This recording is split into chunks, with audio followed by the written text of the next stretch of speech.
बच्चों, welcome back to our channel आपका super mentor. मैं हूं आपकी बायोलॉजी मेंटोर शालिनी जैन। आज का टॉपिक जो हम इस वीडियो में डिस्कस करने वाले हैं वो है साइटोस्केलेटन। ठीक है, कोशिकीय कंकालीय संरचना। ठीक है बच्चों, बहुत छोटा सा टॉपिक है बट इंपॉर्टेंट है। ठीक है बच्चों, तो पढ़िए। Let's start the topic cytoskeleton. अच्छा देखो, स्केलेटन की अगर हम बात करते हैं, कंकाल की अगर हम बात करते हैं, तो what is the function of skeleton. हमारी बॉडी के अंदर, आपकी बॉडी के अंदर जो स्केलेटन का रोल है, वही रोल जो है सेल के अंदर भी क्या है, कुछ ऐसी बॉडीज है जो उसका स्केलेटन बनाती है, सेल का स्केलेटन बनाती है। ठीक है, अगर हम हमारी बॉडी के अंदर स्केलेटन का अगर वर्क या फंक्शन की अगर बात करें, तो क्या काम है हमारी बॉडी के अंदर स्केलेटन का, क्या करता है ये। हमारी बॉडी को क्या देता है, फ्रेमवर्क प्रोवाइड कराता है, एक शेप देता है। ठीक है, हमारी बॉडी के ऑर्गेनल्स को प्रोटेक्ट करता है। इन द सेम वे कोशिका के पास, सेल के पास भी क्या होता है, उसका स्केलेटन होता है। स्केलेटन एज सच बोनी नहीं होगा, बट क्या होता है, प्रोटीन के फाइबर्स होते हैं। तो साइटोस्केलेटन क्या होंगे exactly, they are non membranous protein fibres, और you can say fine tubules से मिलकर एक ऐसी संरचना होती है जो कि हमारे सेल को क्या करती है, सपोर्ट प्रोवाइड करती है। ठीक है, जिससे कि हमारा सेल जो है श्रिंक नहीं हो जाए। सेल के अंदर एज सच कोई बोनी या फिर कोई स्ट्रॉन्ग ऑर्गेनली तो है नहीं जो कि उसके स्ट्रक्चर को मेंटेन करेगा।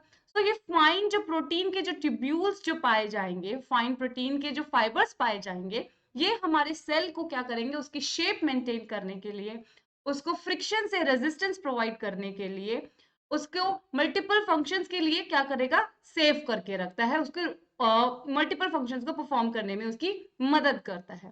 ठीक है बच्चों, तो आई होप आपको समझ में आ गया होगा कि स्केलेटन का रोल जो हमारी बॉडी में है, वैसे ही स्केलेटन का जो अभी हम पढ़ने वाले हैं माइक्रोट्यूब्यूल्स, वो जितने भी माइक्रोट्यूब्यूल्स पढ़ेंगे, माइक्रोफिलामेंट्स पढ़ेंगे, इंटरमीडिएट फिलामेंट्स पढ़ेंगे, वो ही सेम रोल प्ले करते हैं सेल के अंदर, कोशिका के अंदर। तो बच्चों देखो, जैसे कि आप देख सकते हैं इस पिक्चर के अंदर, देखिए अब ये देखिए कितनी अच्छी पिक्चर है आप लोगों के लिए। देखिए ये सेल है, और सेल को you can take it as a body, आप एक बॉडी के समान मानिए। तो ये इसका जो स्केलेटन का जो काम होगा, इसकी बॉडी का जो बोन्स के जो स्ट्रक्चर जो आपको दिख रहा होगा इसके अंदर, पिक्चर के अंदर देखिए, वही काम सेम कौन परफॉर्म करता है, साइटोस्केलेटल बॉडीज जो है, साइटोस्केलेटल स्ट्रक्चर्स जो होंगे, वो सेल के लिए क्या करते हैं, काम करते हैं। ठीक है बच्चों, अब देखिए ये क्या है, आपकी बॉडी का जो स्केलेटन है, वैसे ही क्या है, सेल के पास भी अपना स्केलेटन है, लेकिन वो दिखता बहुत अलग है।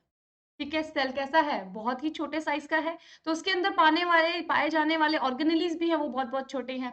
तो इसका मतलब क्या है कि इसके अंदर जो हमारा स्केलेटन की जो माइक्रो बॉडीज होंगी, वो भी बहुत माइन्यूट थिन फाइबर के जैसे, एक धागे के जैसे क्या होंगी, होंगी, बट प्रोटीन की बनी होती है, लेकिन वो अल्टीमेटली सेल को स्ट्रेंथ प्रोवाइड करने का काम करती हैं। ठीक है बच्चों, देखिए ये यहाँ पे एक बता रखा है कि ये सेल के स्केलेटन का काम करता है, लेकिन वो स्केलेटन एक्चुअली दिखता कैसे है, ये देखिए आपको ग्रीन ट्यूब्यूल्स दिख रही हैं बच्चों। ठीक है, कि इस तरीके से कोशिका के अंदर हमें इसका स्केलेटन देखा जाएगा। और अगर आप देख सकते हैं, देखिए ये है कि हमारा पूरा एनिमल सेल बताया गया है। ये कौन सा सेल बताया बच्चों, एक जंतु कोशिका है।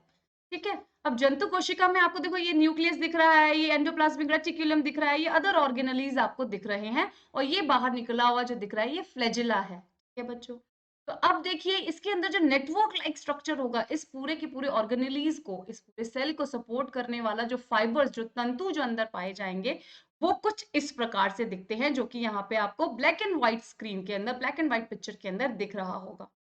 ठीक है बच्चों, तो लेट्स सी, रीड करते हैं क्या दिया हुआ है। Cytoskeleton is a network of fibres extending throughout the cytoplasm. Cytoplasm जो होगा, जो हमारा कोशिका द्रव्य जो होता है, उसके अंदर पूरी तरीके से जो है नेटवर्क जो होंगे वो फैले हुए होंगे। अब जो हम नेक्स्ट पिक्चर देखेंगे, उससे आपको और ज्यादा क्लियर होगा कि हम क्या बात करना चाह रहे हैं। ठीक है बच्चों, तो लेट्स गो अहेड। देखिए, अब मैंने बताया कि साइटोस्केलेटन जो है वो तीन मुख्य संरचनाओं से मिलकर बनता है। थ्री मेन बॉडीज जो है उसके अंदर क्या करती हैं, मेन इंपॉर्टेंट रोल प्ले करती हैं। अब देखिए कौन से फर्स्ट फाइबर्स होंगे, जो माइक्रोट्यूब्यूल्स, माइक्रो कहेंगे सूक्ष्म नलिकाएं। ठीक है, सूक्ष्म तंतु, माइक्रोफिलामेंट्स आर नोन एज सूक्ष्म तंतु, इंटरमीडिएट मध्यवर्गीय फिलामेंट्स और तंतु। ठीक है बच्चों, तो अब देखिए, अब इन तीन में आपको 1, 2 और 3, इन 3 को पढ़ना है, इनकी संरचनाओं को पढ़ना है और इनके द्वारा किए गए कार्य को, फंक्शन को आपको पढ़ना है। ठीक है बच्चों। तो अब देखिए माइक्रोट्यूब्यूल सबसे इंपॉर्टेंट है और इसके मोस्ट फंक्शन जो है आपको देखने को मिलेंगे। तो ये देखिए यहाँ पे ग्रीन कलर में जो दिख रहा है, ये ग्रीन कलर में जो दिख रहा है ये है माइक्रोट्यूब्यूल। माइक्रोट्यूब्यूल जैसा कि इसका नाम है बच्चा, कोई ट्यूब जो होती है, ये देखिए ये ट्यूब बनाई मैंने, ये देखिए ये ट्यूब बनाई है। तो और अच्छी बनाते हैं भाई, देखो ये देखिए ये जो ट्यूब है बच्चों, ये ट्यूब जैसे नलिका कैसे होती है, क्या होता है नलिका के बाहर क्या होगा, एक बॉडी मिलेगी आपको, एक एक सतह मिलेगी, you will find some protein और समथिंग है, और अंदर क्या होगा, खाली होगा, ल्यूमेन होगा उसके अंदर। तो बिल्कुल सेम स्ट्रक्चर ऐसी होती है, एक पाइप के समान, नलिका के समान, ट्यूब्स के समान। ठीक है। अब देखिए ये है हमारे माइक्रोट्यूब्यूल्स। अच्छा अब बात करें माइक्रोट्यूब्यूल्स के बारे में, अपन कंप्लीट डिस्क्रिप्शन पढ़ेंगे अभी। तो देख लीजिए ये माइक्रोट्यूब्यूल्स का अरेंजमेंट देखिए सेल के अंदर, ये सेल की प्लाज्मा मेम्ब्रेन है, ऊपर नीचे देखिए जो ऑरेंज कलर से दिख रही है आपको, ये सेल की प्लाज्मा मेम्ब्रेन है, बीच में आपको ऑर्गेनेलीज दिख रहे होंगे। ठीक है। अब देखिए ऑर्गेनेलीज, साइटोप्लाज्म, प्लाज्मा मेम्ब्रेन को छोड़कर जो भी आपको ये तंतु, ये जो फाइबर्स दिख रहे हैं, ये जो नेटवर्क लाइक संरचना दिख रही है, जाल जैसी जो संरचना दिख रही है, दीज ऑल आर इधर अ माइक्रोट्यूब्यूल है, या माइक्रोफिलामेंट है, या इंटरमीडिएट फिलामेंट। ठीक है बच्चों। तो स्केलेटन के बारे में आपके ब्रेन में एक पिक्चर फ्रेम हो गई होगी। ठीक है। तो let's start microtubule first. Microtubules जो है बच्चा, ये जो प्रोटीन जो होगा इसके अंदर, जो माइक्रोट्यूब्यूल के अंदर जो पाया जाता है, वो प्रोटीन होता है ट्यूब्यूलिन प्रोटीन, वो होता है ट्यूब्यूलिन प्रोटीन। ठीक है बच्चों। और ट्यूब्यूलिन प्रोटीन भी है जो 2 यूनिट से मिलकर बनता है। ठीक है। अल्फा ट्यूब्यूलिन और बीटा ट्यूब्यूलिन। ठीक है। तो ये डायमेरिक फॉर्म में एक अल्फा ट्यूब्यूलिन का मॉलिक्यूल, और नेक्स्ट है ये दूसरा होगा, ये व्हाइट पे दिखता नहीं, ब्लैक यूज करते हैं। देखिए ये अल्फा मॉलिक्यूल का ट्यूबुलिन और ये दूसरा हो गया बीटा का ट्यूबुलिन। तो ये 2 मॉलिक्यूल मिलकर क्या बनाते हैं बच्चों, डाइमर बनाते हैं। क्या बनाते हैं ये, डाइमर बनाते हैं। अब ये जो डाइमर है ये ट्यूबुलिन है, प्रोटीन, ट्यूबुलिन प्रोटीन। अब इसके रिपीटेड क्या होंगे, एक दूसरे से रिपीटेड डाइमर्स एक दूसरे से जुड़ते जाएंगे। ठीक है। तो इस तरीके से देखिए यहाँ पे इस तरीके से पूरे पूरे ट्यूब्यूल्स के चारों तरफ, ट्यूब के चारों तरफ लगते जाएंगे और बीच में क्या रह जाएगी, खाली जगह रह जाएगी, दैट इज ल्यूमन। ठीक है। तो इस प्रकार कुछ होती है माइक्रोट्यूब्यूल की संरचना और स्ट्रक्चर, इस तरीके से कुछ दिखता है। ये देखिए यहाँ पे 3 फॉर्म्स हमने बताए हैं। यहाँ पे आप इस पिक्चर पे ध्यान दीजिए, यहाँ पे हम इनके स्ट्रक्चर्स को डिस्कस करेंगे और फिर फंक्शंस को आगे पढ़ेंगे। ठीक है। तो देखिए बच्चे यहाँ पे क्या बताया है, ट्यूबुलिन डाइमर, किस प्रोटीन से microtubules are formed by tubulin protein. ठीक है। और ट्यूबुलिन प्रोटीन क्या है, is a dimeric form of protein. ठीक है। अब इसमें कौन से डाइमर्स मिलेंगे हमको, एक मिलेगा alpha protein, alpha tubulin protein, और दूसरा होगा बीटा ट्यूबुलिन प्रोटीन, और ये दोनों मिलकर मॉलिक्यूल्स क्या बनाएंगे, डाइमर का फॉर्मेशन करेंगे। और यही डाइमर के रिपीटेड एडिशन से बार बार लगता रहेगा, स्पाइरली जुड़ता रहेगा, जुड़ता रहेगा, जुड़ता रहेगा, और एक ट्यूब का फॉर्मेशन हो जाएगा, जैसा कि आप इस डायग्राम में देख सकते हैं। और ये जो सेंटर में है वो हो जाएगी इसकी ल्यूमेन। ठीक है बच्चों। अच्छा काम की अगर हम बात करें माइक्रोट्यूब्यूल की, तो क्या होगा, फ्रेमवर्क, स्ट्रक्चर, सपोर्ट। ठीक है। और साथ साथ में सेल की मोटिलिटी में भी थोड़ा हेल्प करता है। ठीक है बच्चों। सेल की मोटिलिटी में हेल्प करता है। अगर आगे हम पढ़ेंगे सेंट्रियोल्स, जब अपन सेल डिवीजन जब होता है, तो सेल डिवीजन में क्या होता है, सेंट्रियोल्स जो हैं वो क्या करते हैं, स्पिंडल फाइबर्स क्या करते हैं, रिलीज करते हैं। वो जो स्पिंडल फाइबर्स बने हुए होते हैं बच्चों, वो भी किसके होते हैं, माइक्रोट्यूब्यूल्स के होते हैं। ठीक है बच्चों। तो ये माइक्रोट्यूब्यूल का स्ट्रक्चर हो गया। इनके फंक्शंस को हम और डिटेल में पढ़ेंगे। सेकंड है माइक्रोफिलामेंट्स।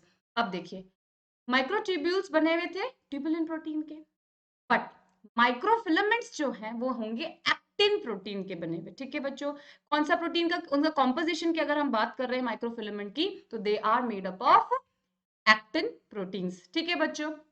अब देखिए इसकी संरचना कैसी होगी, यहाँ पे तो ये डायमेरिक फॉर्म में थे, लेकिन यहाँ पे ये पाए जाएंगे ट्विस्टेड, जैसे डीएनए होता है ना, डीएनए क्या होता है, इस तरीके से ट्विस्टेड होता है ना, तो ये एक दूसरे की ट्विस्टेड फॉर्म में पाए जाएंगे।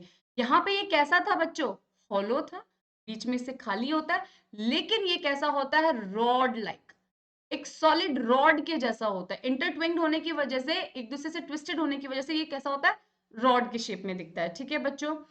अब देखिए इंटरमीडिएट, इंटरमीडिएट जो एकदम फाइब्रस फिलामेंट है, एकदम फाइब्रस प्रोटीन का बना हुआ है, और वो कैसा सुपर कॉइल स्ट्रक्चर होकर, देखिए यहाँ पे मेंशन है सुपर कॉइल स्ट्रक्चर होकर, ये भी एक बहुत ही थिन फाइबर की फॉर्म में पाया जाता है। ठीक है बच्चों, अब देखिए यहाँ पे हो गया हमारा एक्टिन प्रोटीन का, इसका कॉम्पोजिशन क्या हो गया माइक्रोफिलामेंट का, actin protein.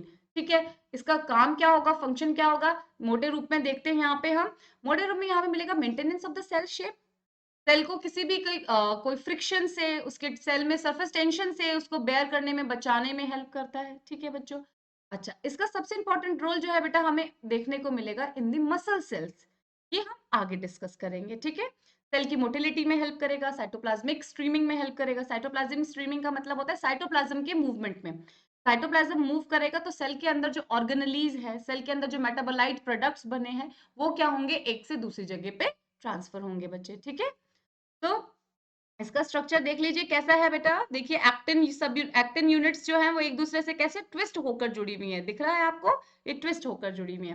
Whereas in the intermediate filament देखिए कैसा है, ये फाइब्रस सब यूनिट्स है, ये फाइब्रस यूनिट्स है जो कि सिर्फ और सिर्फ सुपर कॉइल्ड हो रखी है, 4 5 6 7 10 एक दूसरे से सुपर कॉइल्ड हो रखे हैं। ठीक है बच्चों, और बहुत फाइबर के फॉर्म में मिलेंगे, ये रॉड शेप नहीं होते, ये हॉलो नहीं होते, ये थिन फाइबर होते हैं। तो इनकी स्ट्रक्चर भी अगर हम देखेंगे इलेक्ट्रॉन माइक्रोस्कोप में तो वो कैसे दिखते हैं, देख लीजिए माइक्रोट्यूब्यूल्स किस तरीके से दिखेंगे, और ये देखिए हमारे माइक्रोफिलामेंट्स कैसे दिखते हैं, और इंटरमीडिएट कैसे दिखेंगे। ठीक है बच्चों, लेट्स मूव अहेड। अब देखिए ये फंक्शंस की बारी बात है, हम यहाँ पे क्या डिस्कस कर रहे हैं, साइटोस्केलेटन का फंक्शन।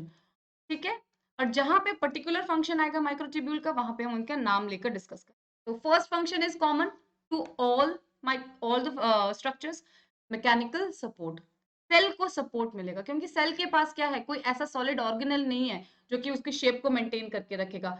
तो अगर उसके अंदर कुछ भी नहीं होगा तो वो गुलमुल गुलमुल होकर क्या हो जाएगा, रोल हो जाएगा, एग्जिस्टेंस ही नहीं रहेगा। तो साइटोस्केलेटन प्रोवाइड्स मैकेनिकल सपोर्ट, ठीक है, maintains the shape of the cell. ठीक है बच्चों, ठीक है, सेम क्या करता है, बैलेंस ऑपोजिंग फोर्सेस और इन सबको बैलेंस करने में क्या करता है, हेल्प करता है। सेल के ऊपर कोई सरफेस टेंशन है, कोई फ्रिक्शन का है, कोई रेजिस्टेंस है किसी तरीके का, तो उसको हेल्प बेयर करने में हेल्प करता है सेल की। ठीक है बच्चे, और जैसे अगर ट्री की बात करें तो ट्री में जो रूट्स का काम होता है एंकर करके रखना, एक जगह पे फिक्स रखना अपनी पोजीशन को। ठीक है, तो वही काम क्या करता है साइटोस्केलेटन करता है सेल के लिए।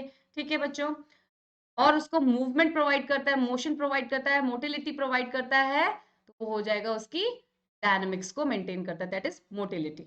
ठीक है बच्चों, these are the most functions. ठीक है, अब देखिए ये है एक और मोस्ट इंपॉर्टेंट फंक्शन जो हम अभी डिटेल में डिस्कस करेंगे। The cytoskeleton also plays a major role in the cell motility. ठीक है, सेल क्या करता है अपनी जगह से चेंज करने में, अपनी लोकेशन चेंज करने में। ठीक है, तो सबको पता है सेल लोकेट मूव करेगा, ठीक है, with the help of such things. अब देखिए क्या है, लिमिटेड मूवमेंट्स भी होते हैं, जैसे अगर मैं यहाँ से उठकर गई तो मैंने अपनी क्या की है, पोजीशन चेंज की, लेकिन मैं यहाँ से उठकर नहीं गई, बट मैं क्या कर रही हूँ, I am just moving my hand. तो ये क्या कर रहा है, मेरे को क्या कर रहा है, लिमिटेड मूवमेंट्स प्रोवाइड कर रहा है, लेकिन मैंने एक्शन तो कुछ परफॉर्म किया ना। ठीक है, तो सेम यही काम करता है हमारा साइटोस्केलेटन। ठीक है बच्चों, अब देखिए this is the most important that we have to discuss in detail. ठीक है, क्या है, अब देखो cytoskeleton interacts with the motor proteins. ठीक है, इसको हम डिटेल में डिस्कस करने वाले हैं आगे। अब देखिए क्या काम होता है साइटोस्केलेटन के अंदर, पर्टिकुलरली माइक्रोट्यूब्यूल्स के बारे में हम बात कर रहे हैं। तो माइक्रोट्यूब्यूल्स क्या करते हैं, ऑर्गेनेलीज को, एक ही सेल के अंदर जो ऑर्गेनेली होगा उसके मूवमेंट में भी क्या करता है, हेल्प करता है। अभी हमने देखा माइक्रोट्यूब्यूल का स्ट्रक्चर कैसा था, हॉलो रॉड लाइक स्ट्रक्चर। ठीक है बच्चों, तो अब ये क्या होते हैं, मोटर प्रोटीन्स जो है हमारे सेल में पाए जाएंगे।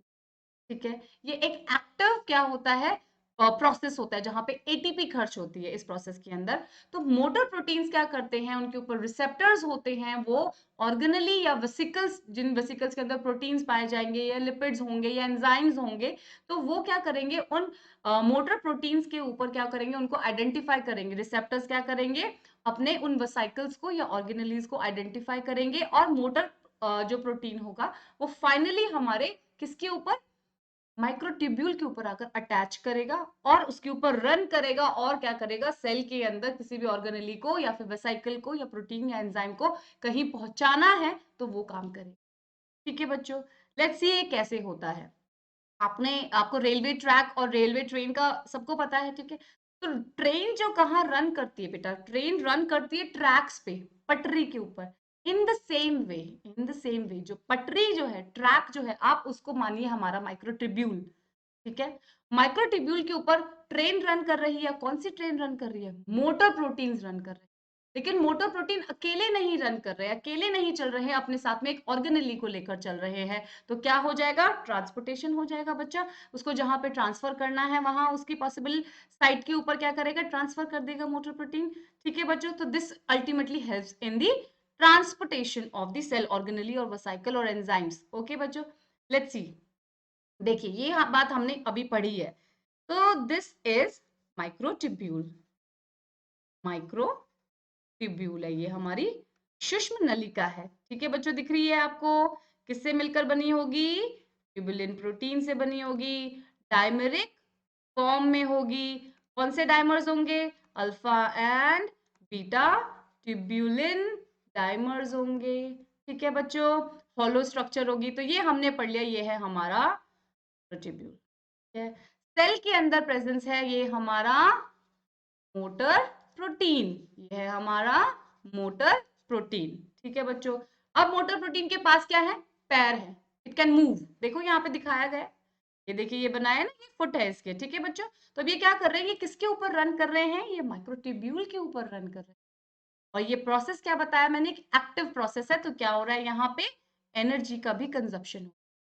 लेकिन यहाँ पे मैडम वो मॉलिक्यूल नहीं दिख रहा, या वो साइकिल नहीं दिख रहा, या ऑर्गेनली नहीं दिख रहा जो ये ट्रांसफर करना चाहता है। ये इसमें आपको बताया कि ये प्रोसेस किस तरीके से होता है। एटीपी पावर्ड होता है, ये मोटर मॉलिक्यूल है, और यू कैन से मोटर प्रोटीन है, और ये माइक्रोट्यूब्यूल के ऊपर रन कर रहा है। Let's see in the next slide. क्यों, देखिए बच्चों यहाँ पे क्या हो रहा है। अब जो हमने आपको पहले दिखाया था मोटर प्रोटीन किस तरीके से रन कर रहा था, वो ये देखिए, ये जो रेड में आपको दिख रहा है, ये नॉब लाइक स्ट्रक्चर, ये है हमारा मोटर प्रोटीन, ठीक है। ये है इसका रिसेप्टर, इसके पास क्या होगा, फिक्स्ड रिसेप्टर होगा, ठीक है। पर्टिकुलर रिसेप्टर होगा किसी भी ऑर्गेनेली को ट्रांसपोर्ट करने के लिए, या वेसिकल्स को ट्रांसफर करने के लिए, एंजाइम्स को, मॉलिक्यूल्स को, जो भी जिसके पास रिसेप्टर है, ये उसको क्या करेगा, ट्रांसफर करेगा।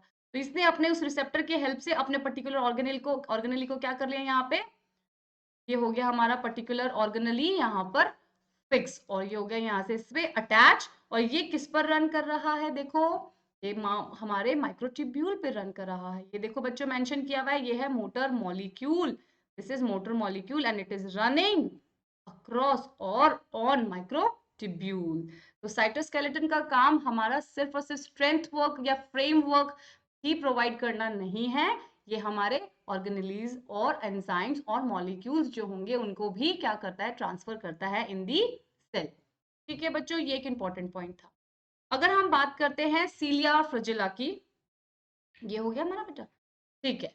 अब देखिए, अब बात करेंगे सीलिया और फ्लैजेला। अगर सीलिया और फ्लैजेला क्या होता है, लोकोमोटरी, हमारे सेल के पास में अपने जैसे तो हाथ पैर नहीं होते चलने फिरने के लिए, ठीक है। तो क्या होता है उनके पास में लोकोमोशन के लिए, इन अ केस ऑफ अगर हम छोटे माइक्रो ऑर्गेनिज्म बैक्टीरिया प्रोकैरियोट्स की बात करते हैं, बैक्टीरियम सेल की बात करते हैं, उनके पास क्या होता है, फ्लैजेला होता है। ह्यूमन सेल में किसके पास, स्पर्म के पास में क्या होता है, एक फ्लैजेला होता है, एक फ्लैजेला होता है स्पर्म के पास में, ठीक है। विच प्रोवाइड्स मूवमेंट, उसका मूवमेंट कैसा होता है, तो मूवमेंट होता है सर्क्यूलेटरी मूवमेंट, इस तरीके से रोटेट करता है, ठीक है, और फिर मूवमेंट प्रोवाइड करता है। तो अगर हम बात करते हैं फ्लैजेला की, तो फ्लैजेला का जो स्ट्रक्चर है वो बच्चों माइक्रोट्यूब्यूल से मिलकर बना हुआ है। क्या काम हो गया, लोकोमोशन में हेल्प कर। और अगर हम सीलिया की बात करें बैक्टीरिया के ऊपर, और लंग्स के अंदर भी क्या बते, एक एक I'll show you something। देखिए बच्चे यहाँ, ये देखिए, microtubules are the central structure supports in cilia and flagella. And flagella के लिए किससे मिलकर बने हुए हैं, माइक्रोट्यूब्यूल से बनके। What can move unicellular and small multicellular organism by propelling water past the organism? ठीक है, propelling action करके ये क्या कर सकते हैं, अपना मूवमेंट शो करते हैं, ठीक है बच्चों। If these structures are anchored in a large structure, they move fluid over a surface. अगर देखिए इसका क्या कहने का मतलब है, अगर ये किसी एक स्ट्रॉन्ग सरफेस के ऊपर क्या किया अटैच हो रखा है, तो ये क्या करेगा, पूरे के पूरे सरफेस को, आसपास की सराउंडिंग को मूव करने के काम आएगा। जैसे आप इस इधर इस पिक्चर में देखिए, cilia sweeps the mucus carrying trapped debris from the lungs। Sweeping movement कर रहे हैं, ये एज सच सेल को मूव नहीं करवा रहा है। सीलिया जो है बहुत ही छोटे छोटे क्या होते हैं, फाइबर जैसे स्ट्रक्चर होते हैं, ठीक है, लोकोमोशन के काम में आते हैं इन बैक्टीरियम्स और इन लोअर ऑर्गेनिजम्स। लेकिन अगर हम बात करें, जैसे यहाँ पे लंग्स का एग्जांपल लिया है, तो यहाँ पे क्या कर रहा है, आसपास का जो डेब्रिस है या और आसपास का जो भी डंप मटेरियल है उसको क्या कर रहा है, स्वीप कर रहा है उसको, क्योंकि ओर लाइक फैक्शन में इतने सारे स्मॉल स्मॉल जो पार्टिकल्स फाइबर्स जो होंगे एक साथ एक मोशन करेंगे, तो घर में जो झाड़ू का काम करता है ना, वही झाड़ू क्या करती है, कचरा निकालती है, वही झाड़ू यहाँ पे क्या हो रहा है, कौन कर रहा है, स्वीप कौन कर रहा है, सीलिया कर रहा है। वो भी सेल का जो डेब्रिस होगा वो क्या हो जाएगा, क्लीन हो जाएगा बच्चों, ठीक है। This we have talked about कि यहाँ पे हमने बताया फ्लैजिला, ठीक है बच्चों। तो फ्लैजिला का जो मूवमेंट जो होता है वो अंडुलेटरी मूवमेंट होता है, ठीक है, वो इस तरीके से मूव नहीं करता है, स्पर्म वाले की बात कर रहे हैं हम। वो कैसा करता है, इस तरीके से मूव करता है और सेल को अपने बॉडी, स्पर्म की बॉडी को क्या करता है, मूव करवाता है, एक्शन करवाता है और पोजिशन चेंज करवाता है, ठीक है बच्चे। तो अब देखिए यहाँ पे भी ये किसका मिलकर बनेगा, माइक्रोट्यूब्यूल से मिलकर बनेगा। अब यहाँ पे हमने जैसे सीलिया एंड फ्लैजिला का जो स्ट्रक्चर है we have discussed already in the one more another video, ठीक है, तो आप उस वीडियो को रेफरेंस लेके पढ़ सकते हैं। यहाँ पे I am in a short detail I will tell you. देखो कैसे माइक्रोट्यूब्यूल से मिलकर बनता है फ्लैजिला, ठीक है। यहाँ पे देखिए बच्चे ये बता रखा है, ये कोई आपको एनिमल सेल, ये है इसका फ्लैजिला। तो हम इसको क्या करते जा रहे हैं, जूम इन करते जा रहे हैं और अंदर से अंदर पढ़ते जा रहे हैं, ठीक है। तो हमने इसका ये पोर्शन को जूम किया है, ठीक है, this portion is zoomed into B. अब जैसे इसका क्रॉस सेक्शन लिया जाता है फ्लैजिला का, तो what we are going to see, we are going to see 9+2 arrangement. What is this, 9+2 arrangement, arrange लिख दिया था। अब देखिए क्या है, ये माइक्रोट्यूब्यूल्स दिख रहे हैं बच्चे, टू टू के पैर में, ठीक है, ये हमारे ट्यूब्यूलिन्स हो गए, ठीक है। एंड दे आर, अब if you can count 1 2, periphery पे तो कितने लगे हुए माइक्रोट्यूब्यूल्स के डायमर्स, 9। और सेंटर में कितने हैं, ये एक दूसरे से जुड़े हुए नहीं है, डायमेरिक फॉर्म में नहीं है, सिंगल सिंगल है, इसीलिए इनको हम 2 काउंट करते हैं, 1 2 3 4 5 6 7 8 9। So nine microtubules in the dimeric form are arranged at the periphery. और सेंटर में क्या है, यहाँ पे सेंटर में है 2 हमारे ट्यूबुलिन प्रोटीन के अलग अलग माइक्रोट्यूब्यूल्स, ठीक है बच्चों। तो 9+2 अरेंजमेंट हो जाएगा। और ये कवर कैसे होता है, प्लाज्मा मेम्ब्रेन इनको क्या करती है, हेल्प करती है, सपोर्ट करती है, आउटर स्ट्रक्चर को क्या करती है, फ्रेमवर्क प्रोवाइड करती है, ठीक है बच्चों। अब देखिए ये एग्जैक्टली कैसा दिखेगा, ये देखिए प्लाज्मा मेम्ब्रेन है इसकी सराउंडिंग में, ठीक है, और ये है हमारे माइक्रोट्यूब्यूल्स के डाइमर्स। और ये स्पोक्स, ये एग्जैक्ट स्ट्रक्चर जो है आप मैं आपको फिर से रिपीट करती हूँ, आप इसके स्ट्रक्चर को, फ्लैजिला के स्ट्रक्चर को पढ़िए, तो you will come to know. तो यहाँ पे देखिए ये 9+2 अरेंजमेंट जो है यहाँ पे शो किया गया है, ठीक है। इन द सेम वे यहाँ पे देखिए, यहाँ पे भी ये भी देखिए क्रॉस सेक्शन करके अलग अलग पिक्चर्स में आपको दिखाया गया कि how exactly the flagella looks, ठीक है। नेक्स्ट नेक्स्ट बात करते हैं माइक्रोफिलामेंट की, ठीक है। तो माइक्रोट्यूब्यूल का बहुत इंपॉर्टेंट मेजर रोल है, हमने पढ़ा है, ठीक है। माइक्रोफिलामेंट का भी इंपॉर्टेंट रोल है। माइक्रोफिलामेंट का भी वही थिनेस्ट फाइबर्स होते हैं, ठीक है, एक्टिन, एक्टिन प्रोटीन से मिलकर बनते हैं, ठीक है। और क्या होते हैं, एक दूसरे के अंदर ट्विस्टेड होते हैं, ठीक है, रॉड जैसे होते हैं, हॉलो नहीं होते, रॉड फॉर्म में होते हैं। अब देखिए इसका फंक्शन सेम फंक्शन होगा, इट प्रोवाइड रेजिस्टेंस और टेंशंस और सरफेस को प्रोटेक्ट करने में हेल्प करेगा। अब प्लाज्मा मेम्ब्रेन के फॉर्मेशन में भी क्या होता है, माइक्रोफिलामेंट का रोल होता है, बट विद द हेल्प और विद द प्रेजेंस और in the presence of other more protein, ठीक है। सिर्फ और सिर्फ माइक्रोफिलामेंट से ही प्लाज्मा मेम्ब्रेन का फॉर्मेशन नहीं होता, हमने प्लाज्मा मेम्ब्रेन का स्ट्रक्चर क्या है डिस्कस किया है, तो आप जानते होंगे कि उसमें और प्रोटीन्स भी है, हेल्पफुल होते हैं, जिससे कि प्लाज्मा मेम्ब्रेन का स्ट्रक्चर का फॉर्मेशन होता है बच्चों, ठीक है। इन the muscle cell, in the muscle cell देखिए बच्चों, जो muscle cells is responsible for the contraction and relaxation, ठीक है। मूवमेंट जो हम बॉडी में कर पा रहे हैं वो हमारे कॉन्ट्रैक्शन और रिलैक्सेशन की वजह से हो रहा है मसल सेल के अंदर। तो मसल सेल के अंदर है actin protein, actin protein plus myosin protein, plus myosin.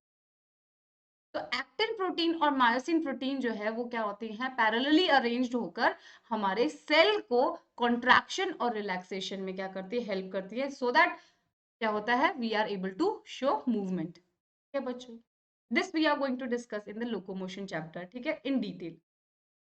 Next है माइक्रोफिलामेंट का रोल सूडोपोडिया फॉर्मेशन में। अमीबॉइड मूवमेंट, अमीबा के पास जो है अपने फूड को कैप्चर करने के लिए, प्रे को कैप्चर करने के लिए वो क्या बनाता है, फॉल्स स्ट्रक्चर्स बनाता है। तो वो फॉल्स स्ट्रक्चर कैसे बनाएगा, अगर सारा का सारा सिर्फ साइटोप्लाज्म ही हमारे सूडोपोडिया हमारे अमीबा के अंदर फिल होगा, तो वो तो क्या होगा, किसी स्ट्रॉन्ग बॉडी को या फिर किसी फाइन पार्टिकल को होल्ड ही नहीं कर पाएगा। ठीक है बच्चों, तो microfilaments particularly found in the pseudopodia. है बच्चों, तो सूडोपोडिया देखिए बच्चों यहाँ पे दिखाया गया है, ये देखिए, ये अगर if you consider it is the amoeba. So अब अमीबा के अंदर देखिए यहाँ पे अमीबॉइड मूवमेंट शो किया जा रहा है, सूडोपोडिया फॉर्मेशन हुआ यहाँ पे, ये जो बना है दिस इज सूडोपोडिया। अगर इसके अंदर देखिए ये एक अमीबा का सेल है, तो यहाँ पे देखो ये क्या कर रहा है, अपने प्रे को कैप्चर करने के लिए, अपने प्रे को कैप्चर करने के लिए इसने यहाँ पे क्या किया है, अपने यहाँ के माइक्रोफिलामेंट्स ने क्या किया, आगे चल के अपने प्रे को कैप्चर करने के लिए अपनी बॉडी के अंदर अपने चेंज किए हैं, स्ट्रक्चर के अंदर चेंज किए हैं। ठीक है बच्चों, in the same way, in the same way हमारा जो इंटरमीडिएट फिलामेंट है वो भी सेम रोल प्ले करता है, बट वो क्या है, इतना प्रोमिनेंट नहीं है। It comes like a keratin. Keratin पता है ना, हमारे हेयर में, नेल्स में केराटिन होता है, केराटिन प्रोटीन होता है। ठीक है बच्चों, तो अब देखिए वही सेम काम क्या करता है, हमारा इंटरमीडिएट फिलामेंट काम करता है। तो आई होप आपको ये जो लेक्चर है अच्छे से समझ में आया होगा। तो इसका साइटोस्केलेटन को अगर हम सम अप करना चाहें तो हम करेंगे कि 3 मेन कॉम्पोजिशन जो है इनके अंदर पाए जाएंगे। First is microtubules, microfilaments and third intermediate filaments. ठीक है, इनके फंक्शन, इनके स्ट्रक्चर, इनका कॉम्पोजिशन, कौन सा प्रोटीन से मिलकर बना है, इन सबको अच्छे से पढ़ना होता है। ठीक है, ओके बच्चों, अगर आप हमसे जुड़ना चाहते हैं तो आप हमारा चैनल सब्सक्राइब कीजिए एंड लाइक माय वीडियो। और अगर आप चाहते हैं कि आपको यही सभी नोट्स पीडीएफ फॉर्म में और हैंड रिटन फॉर्म में मिले, so you can join our channel, that is आप you can join our telegram channel, that is आपका सुपर मेंटोर, ओके बच्चे, यहाँ से कट स्क्रीन कट होता, ठीक है, and do subscribe our channel. Thank you so much, will see you in the next video.